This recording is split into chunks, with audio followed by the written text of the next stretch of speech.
Querida Natalie, con su columna semanal. Mi columna de literaria. libros. Hoy es miércoles, ¿no? O sea, Hoy que es miércoles, estoy sí. bien, estoy Estamos cumpliendo en con mis tareas tiempo y horario, como sí. corresponde. Así es. Bueno, realismo mágico. Después de todo esto que Realismo mágico. pasó, Sí. fue como, no puedo no hablar de realismo mágico antes de que termine el año y porque claramente somos un exponente del realismo mágico. Y no hablo solo de Argentina, hablo de Latinoamérica en general, ¿no? Es cierto que el realismo mágico en realidad es un nombre que deriva del ámbito de la pintura. Ah, mira. La primera vez que se nominó algo como realista mágico Sí. fue a mediados del siglo XX, pensando en los pintores post-expresionistas y en los vanguardistas como Picasso o en el surrealismo de Dalí. Ajá. Post eso. Claro, vanguardias duras, digamos, y sus derivados. Luego un crítico alemán lo retomó, ahora sí, pensando en la literatura de Latinoamérica. Y la verdad es que fue algo acertado. El realismo mágico como movimiento implica, ya pensándolo desde la literatura, ¿no? Apartándonos de las artes pictóricas, digamos, lo que hace es pensar la realidad como si fuera o como si tuviera algún tipo de elemento proveniente de lo onírico, es decir, de los sueños, o de la magia, ¿sí? De lo sobrenatural, de las supersticiones, de las creencias, de los mitos, de todo aquello que hace que nosotros como humanos no seamos solo animales, digamos, no nos circunscribamos únicamente al impulso o al instinto o a lo sensorial, sino a todo aquello que tiene que ver con la cultura en esa dimensión de lo religioso, si se quiere. Pero no hablo de la religión, de nuevo, en términos de cristianismo, no hablo de eso. Hablo sencillamente de la fe, de esperar que si hago esta cábala, entonces esto va a funcionar, y por eso últimamente estuvo cada vez más vigente. Hablo de pensar que sueño algo y eso puede ser un presagio, ¿no? Que nos pasa habitualmente. El déjà vu, la idea de los horóscopos, la gente que también, nosotros tenemos mucho de eso, pero devenido por, yo creo, de Italia. Bueno, Italia es muy supersticiosa, por ejemplo, en el caso de Nápoles, y nosotros, los italianos que vinieron a Argentina, por eso le decían tano, por napolitano. Una gran porcentaje, la gran mayoría, eran de Italia del Sur. Nápoles es uno de los lugares, pero después más abajo. Y es muy religioso. Uno de los símbolos de Nápoles es el cuerno rojo, el corno, que es la corna, que son los cuernitos de jettatore. Claro, de hacer, ¿no? Jettatore, exacto. Bueno, pero también tenemos que pensar que todo el pueblo latinoamericano es una gran mixtura. Sí. Primero porque nuestros orígenes son, ¿no?, los de los aztecas, los mayas, todas las civilizaciones, no tribus, que había acá antes y que ya tenían su componente mítico mágico, ¿sí? Sus creencias, su sistema de sacrificios, de casamientos o de, por ejemplo, ciclos que tienen que ver con el nacimiento y la resurrección, y consideraban que todo eso era parte de la vida, como muchas de las grandes culturas. Luego, claro, imagínate, vinieron componentes de España, de Italia, obviamente Portugal, que Francia. Tenían su monarquía, de Francia, y de África, porque hubo muchas corrientes de esclavos, ¿sí? Y esos también traían sus macumbas y sus, toda la parte caribeña, pensaba en eso de la música asociado también al movimiento asociado a la magia. África, y a la vida. Decía Ana Laura. Sí, claro. Sí, tranquilo. ¡África! me soplan por cucaracha. Sí. Exactamente. Todo eso, de alguna manera, comulga para hacer una sociedad muy creyente de los signos, de que las cosas, y entonces yo veo que pasa tal cosa, entonces puede ser de tal manera o de tal otra. A ver, si uno va a la literatura fantástica, porque también está ahí un poquito emparentada, voy a la clasificación más básica, que es la de Todorov, la introducción a la literatura fantástica. Él te dice, bueno, tenemos un espectro de la realidad. Tenemos la realidad tratando siempre de emular la realidad, ¿no? Porque el realismo no es nunca la realidad misma. Y después tenés ¿tenemos una conexión? No, dice con cariño, chiquis. Dice, sí, claro.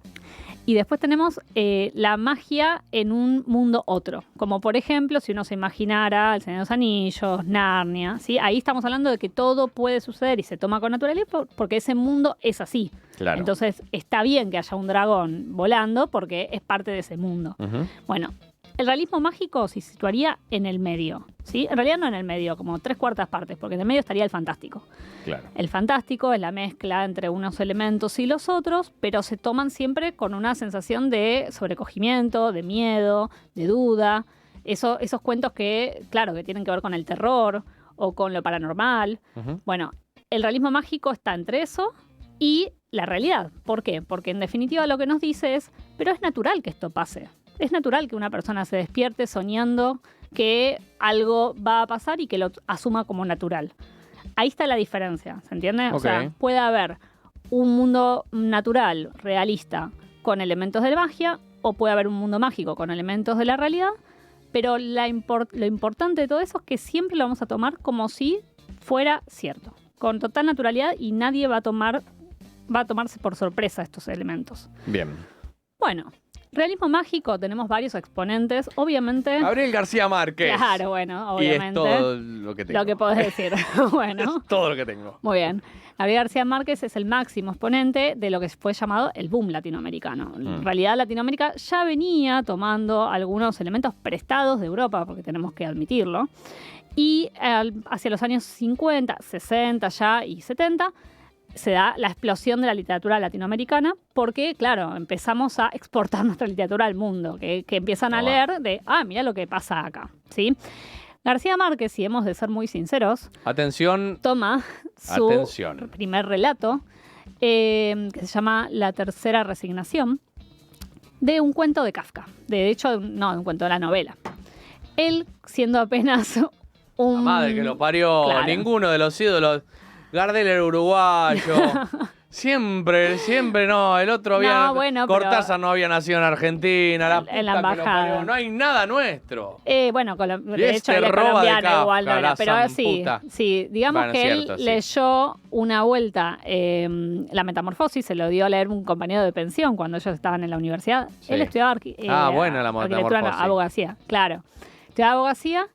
Y que fue la cucaracha. Claro, entonces, claro, dice, lee la primera línea y lee, ¿no? Gregorio Samsa se despertó convertido en un insecto gigante. Y está bueno, lo un que poco se densa, dice, pero está bien. Lo que se dice es que él cierra el libro y dice, pero carajo, entonces esto se puede. Claro. Porque claro, no estaban acostumbrados a que el tono fuera ese. Podríamos haber leído algo... Hay una naturalización en la transformación. En cómo se lo narra. Claro. Porque es claro, si vos lees Poe, por ejemplo, que ya hemos hablado, y era a fines del siglo XIX, a caballo del XX y demás, ya había cosas sobrenaturales, había herencias del gótico, había cosas. Pero el tema era cómo se lo contaba naturalmente. Entonces, él, que viene de una cultura en la que las cosas pasan a veces de esa manera, ¿sí?, empieza a volcar eso que para él es su propia sustancia en la escritura. Voy a un ejemplo. Una vuelta le estaban haciendo una entrevista y dice el periodista que estaba con él que entró una señora y le dijo, Gabo, porque le decían Gabo, vengo a anunciarte que hoy me muero, entonces quiero venir a despedirme de todos. Bueno, qué sé yo, se abrazan y se va la señora, ¿no? Una vecina. Y claro, el periodista dice, pero vos me estás bromando, esto me lo armaste para que... No, bueno, esto son cosas que pasan acá, o sea, como estoy seguro de que la señora mañana no va a estar despierta. Bueno, es parte de la materia misma, digamos, de su realidad. Igual, ¿no? Estamos todos locos, pero porque los latinoamericanos estamos todos un poco locos, ¿no? Sí. También. Bueno, estos cuentos, estas novelas, se nutren de los sueños, ¿sí? De la imaginación, se nutren de los mitos y se nutren también de lo sensorial. Hay una novela en eso que es como magistral, no sé si es la que más me gusta, pero digamos, es una buena novela para introducirse al realismo mágico, que es Como agua para chocolate, de Laura Esquivel.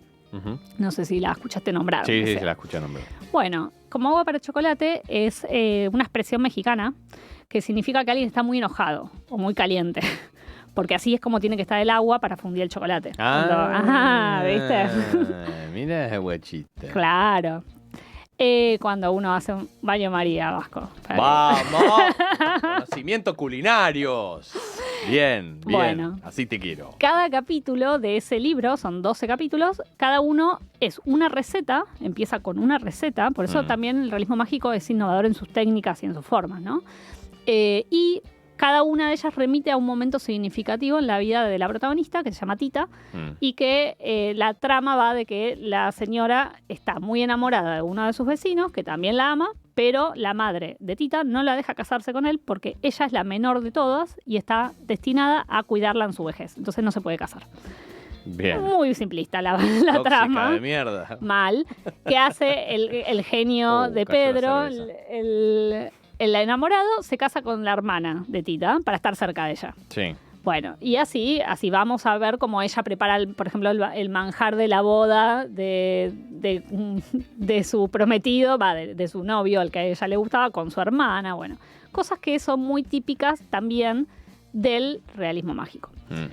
García Márquez, con sus 100 años de soledad. Sí. Lo mismo, esto de las familias cruzadas, de los nombres repetidos, de los tiempos cíclicos.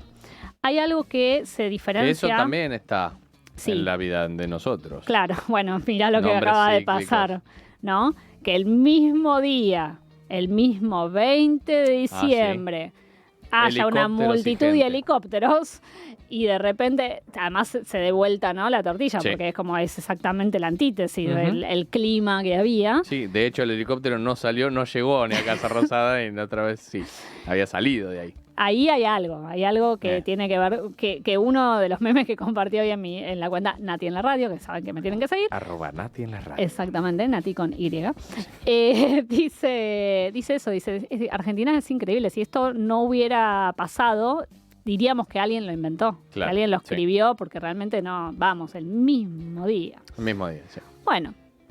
García Márquez también hace una herencia a la historia latinoamericana. Si no leyeron 100 años de soledad, yo sé que soy insistente, hay que leerlo una vez en la vida. O pónganse el audiolibro. No. Y no miren la serie de Netflix que va a salir. ¿El audiolibro es alguien leyéndotelo? ¿Qué te jode? Bueno, pasa que para mí no es lo mismo. Yo creo no, que uno se escucha y el otro lee. No, pero hay que detenerse a veces en la... Bueno, también podés poner pausa. Pues claro. ¿No? Bueno, si querés escuchar el audiolibro, perfecto, yo no gracias, lo asumo. ¿Sabes por qué? Porque depende de la tonalidad de quien lo narra, capaz que te está direccionando para otro lado. No. Yo leí 4 veces. Crecer esta radio. 4 veces 100 años de soledad. ¿4 veces? ¿Tan difícil sí. es? No porque sea difícil. Porque la primera vez me pareció muy difícil, ahí sí, tenía 16 o 17 años, y claro, los nombres se repiten. Todos se llaman Aureliano, Aureliano José, José Aureliano, José Arcadio, Arcadio José, ¿sí? Arcadio II, bueno. Porque después, cuando uno ya empieza a meterse, se da cuenta que no tiene que ir todo el tiempo al árbol genealógico, sino que simplemente se están repitiendo tipos, ¿no? Ellos son, como de alguna manera, los aurelianos son imaginativos, soñadores, emprendedores. Como signos del zodíaco. Claro, bueno, los arcadios son más rústicos, son más trabajadores, son cero imaginación. Después dan algunas combinaciones, después hay gemelos que se intercambian, entonces... Géminis. La primera vez lo leí, me pareció muy difícil, pero cuando llegué a ese final maravilloso que tiene, no spoilees. Yo te juro que sentí que todo vibraba alrededor. No era solamente lo que pasaba en el libro, sino lo que pasaba alrededor mío. Increíble. Una sola vez me pasó una cosa así. Bueno. Tengo que abrir a la cerveza, es increíble esto. Sí. ¿Tiene que ser ya? Sí, bueno. No, espere. Bueno, anda si querés, yo sigo hablando de Continúa que yo le abro a los muchachos de la cerveza. Bueno, la cuestión es que 100 años de soledad, eso fue la primera vez que lo leí y dije, lo cerré y inmediatamente dije, bueno, basta, tengo que leerlo otra vez. Pasaron un par de años, lo volví a leer. Esta segunda vez ya lo leí desde la mitología. Me pareció increíble cómo había un resabio con respecto a lo que es el mito de Edipo para leerlo transversalmente. La tercera vez lo leí ya atravesada por la historia de Latinoamérica. Porque bueno, claro, ya a esa altura estaba estudiando letras, ya venía con un poco más de background acerca de la historia. Y entendí que había cosas que estaban pasando en el libro que en realidad reflejaban cosas que habían pasado en Latinoamérica. Por ejemplo, hay una marcha, no es una marcha, es una protesta de la compañía bananera que deja un saldo de 3.000 muertos. Y cuando se le pregunta a García Márquez sobre eso, él remite a un hecho que realmente pasó, en el cual no hubo 3.000 muertos, hubo 20 muertos. Pero claro, él lo sobredimensiona. Sin embargo, los hechos de fondo, que son los sobrenaturales, o son las cosas extrañas, o el por qué las cosas pasan así, o digamos, lo increíble es que los propios empleadores maten a sus empleados. Sí. Eso sí pasó. Y parece inventado. Claro. Parece una exageración. Y no, eso es lo que pasó. Bueno... Y así, digamos, cada vez que leía 100 años de soledad descubría algo nuevo y por eso yo siempre lo he dicho, si algún día tengo que, por algún motivo quedo sola en una isla desierta y solamente tengo un libro para leer por el resto de mi vida, sería ese. Bien, bueno. Estoy con Nati, el audiolibro me choca. Si tienes un libro para elegir, 100 años de soledad es tu libro, ¿no, Nati? Dice Nacho, sí. Lo acaba de decir. Así es. Si hay un Funko de Gabriel García Márquez. Sí, tiene que. Pero no hasta el Black Friday del año que viene. No, ahí hago que alguien me lo compre. No sé cómo. No se puede. Sigamos. Bueno, seguimos. Hablé de Cómo va para chocolate, hablé un poquito de 100 años de soledad. Es muy difícil transmitir a veces lo que es una historia, porque te repito, no tiene que ver con la trama en sí, sino con el tono. Con cómo está narrado eso. Bien. Cortázar también muchas veces lo circunscriben a esta corriente. Rayuela para mí no es el libro más realista mágico, sin embargo es considerado uno de los grandes exponentes. Es del mismo año de 100 años de soledad, de 1969. Y también tiene otros cuentos, como por ejemplo Continuidad de los parques, que ese sí me parece muy atinado para pensar en el realismo mágico, porque es una persona que está leyendo un libro y nosotros nos metemos en la ficción con esa persona, empezamos a seguir al personaje de la ficción que se acerca hasta una ventana y atraviesa una puerta donde está sentado el lector que está leyendo el libro. Buenísimo. Entonces ahí nos damos cuenta de que no solamente los tiempos se tergiversan en este tipo de relatos, sino también los espacios. Confluyen, ¿sí? Los tiempos suelen ser, en los relatos realistas, lineales, ¿sí? Nosotros sabemos desde que, no sé, por ejemplo, ¿cómo se llama? Huckleberry Finn o, bueno, David Copperfield, alguno de los héroes de nuestros relatos, digamos, realistas, son chicos y crecen y van, ¿no? Se casan y, bueno, van haciendo cosas. Tom Sawyer, exactamente, los típicos de fines del siglo XIX. Vamos siguiendo la historia linealmente. Ajá. A lo sumo hay saltos temporales, pero no mucho más. Claro, ¿sí? Pero el salto es para adelante. Claro. En estos relatos no solamente tenemos tiempos inversos, ¿sí? O sea, todo el relato se cuenta hacia atrás, como en Viaje a la semilla de Carpentier, que es excelente. Nos cuenta el resurgimiento de una casa y nosotros pensamos que la están restaurando, pero en realidad el tiempo está yendo hacia atrás. Y por eso es un viaje a la semilla, ¿no? De todo. Bien. También tenemos tiempos circulares, como es 100 años de soledad. 100 años de soledad termina y nos damos cuenta de que tiene que volver a empezar. Y de que, de alguna manera... ¡Spoileó! No, porque es parte de la misma mística. Tanto es así que 100 años de soledad tiene estructuralmente 20 capítulos, pero en realidad nosotros leemos primero los primeros 10... Y cuando empezamos el 11 nos damos cuenta de que volvemos casi que a lo mismo con otros personajes. Pero es porque un ciclo se repite. Bien.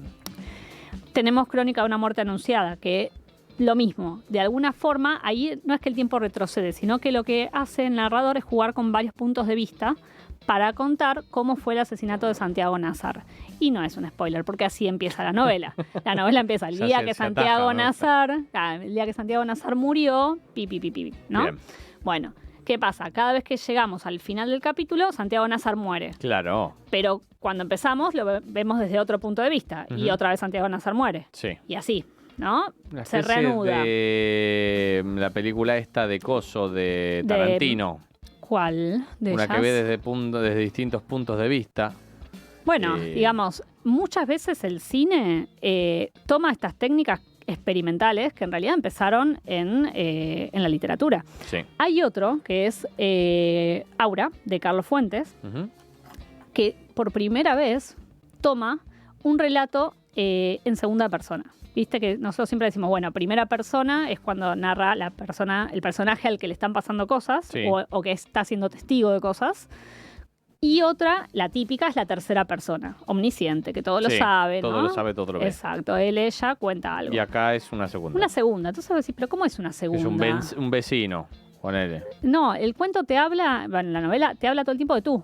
Porque tú sabes que tal cosa y entonces estás haciendo tal otra y es como que te quedás, porque ya es un mazazo desde empezar. Pero bueno, esa es un poco también la magia de cómo tratan de, a través de múltiples narradores, a través de la inclusión de la segunda persona, a través de una tercera persona que todo el tiempo miente o desdibuja la realidad, darnos la idea de que la realidad en realidad no es una sola, no es inequívoca y que está atravesada por un montón de factores que escapan al entendimiento humano. La magia, la cábala, la religión, los sueños, las supersticiones y todo eso que constituye un poco nuestro sistema de creencias. Bien, Cortázar, te dije, Rayuela más o menos, pero sí tenemos de La noche boca arriba. También tenemos algún cuento como No se culpa a nadie, Continuidad de los parques.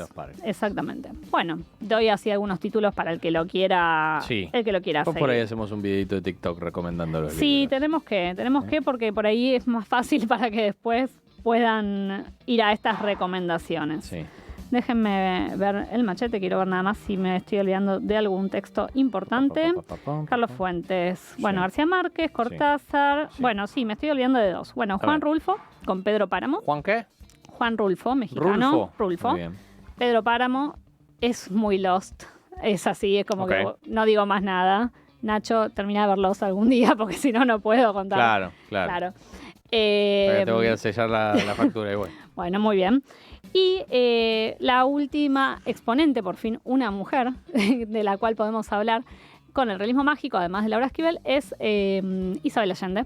Yo en su momento había hecho una pequeña columna de ella, pero vuelvo a recordar los títulos más importantes para pensar en realismo mágico. Obviamente el primero es La Casa de los Espíritus, que empieza con esta mujer clara, clarividente, que, bueno, de alguna manera ella puede presagiar las pequeñas cosas que van a pasar en su inmediatez. No tiene que ver tanto con el destino general o con estas brujas que auguran lo que va a pasar a nivel nacional, sino con las cosas chiquitas. Por ejemplo, ella cuando queda embarazada de Esteban Trueba, en el mismo momento de la concepción, dice: estoy embarazada y voy a tener una nena, y se va a llamar Clara, ¿no? Esas son las premoniciones que tiene esta mujer. Pero los espíritus de esta casa además acompañan a las mujeres de estas generaciones, que son 4 generaciones, y de esa manera se da esa confluencia entre lo mágico y lo real. El recurso es muy Lynch, Tarantino, etcétera.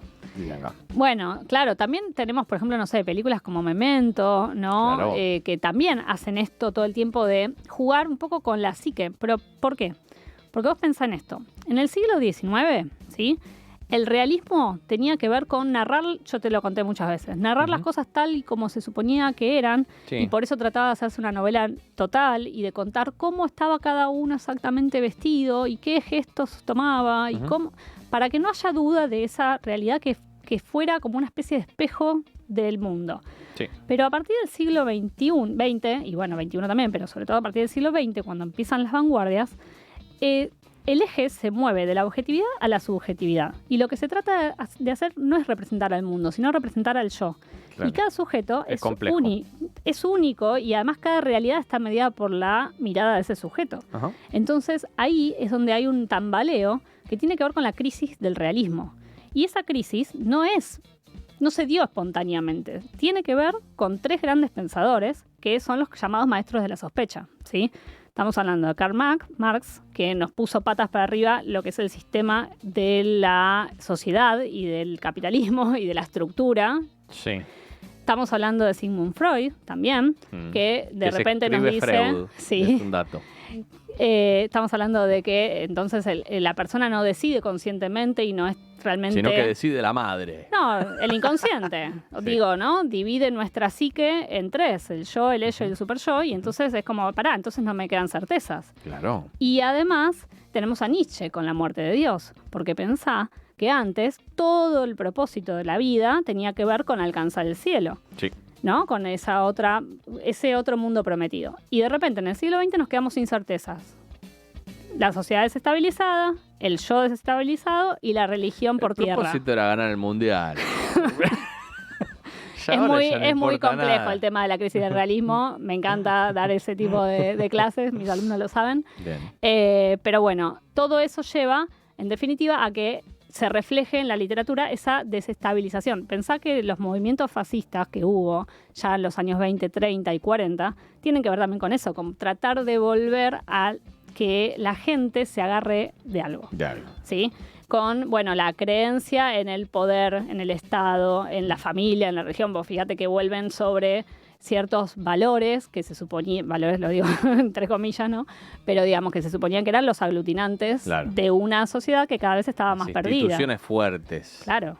Y hoy la sociedad está cada vez más perdida. Cada vez tenemos menos a Bueno, qué también la crisis de la hacernos, religión, justamente. que viene desde ahí. Hoy hablamos del mosaico móvil, hoy hablamos, digamos, de una posmodernidad cambiante en la que todo el tiempo nos estamos reinventando, en la que todo el tiempo tenemos que buscar la manera de, con lo que aprendimos, hacer otras cosas, porque el mercado es así. Sí, la es innovación vorágine. constante. Y además eso, que todo se vuelve obsoleto en 2-3 años, entonces tenés que aprender también a aprender. O sea, ya no importa el saber enciclopédico, importa qué haces con eso. Sí. Bueno, así que ahí estamos con el realismo mágico y la sociedad también. Con esta columna optimista que nos ha dado... Optimismo es mi segundo Optimismo, nombre. por supuesto. Muchísimas gracias. Fue la columna literaria semanal de Natalie Melgolan.